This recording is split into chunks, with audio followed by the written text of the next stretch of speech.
Aid organisations say a food shortage affecting 15 million people in West Africa is worsening, with some resorting to eating leaves and animal feed to survive. World Vision says more than 1 million children in places like Niger, Mali, Chad, Mauritania and Senegal are suffering from acute malnutrition.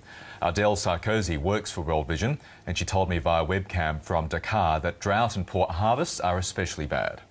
West Africa is a bit of a problematic sort of region, even when there is not a food crisis happening, just reoccurring drought and erratic rainfalls and poor harvest. But last year it was especially bad and has been affecting, as I said, millions of people. Also, it's worth to mention, just a link to what I was saying earlier in terms of a problematic region, that more than 300,000 children suffer from malnutrition every year.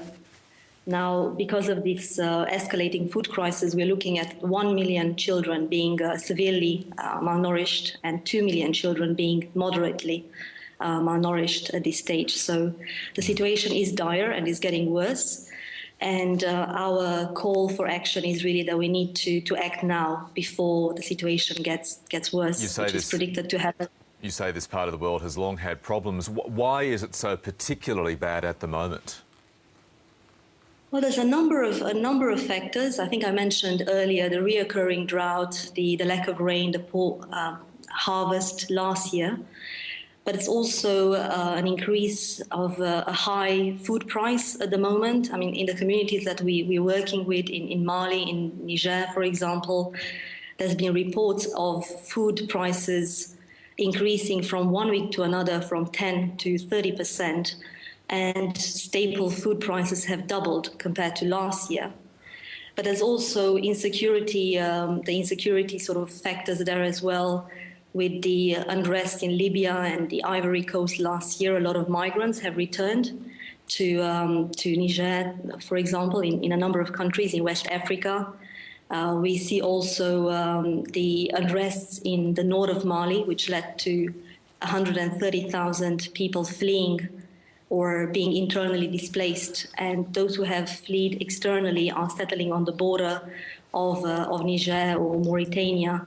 And they are basically adding just extra pressure on communities that are already vulnerable and are food insecure in those areas. Now, World Vision is hoping to raise $60 million as part of this appeal. What will that money go towards? What will it be spent on?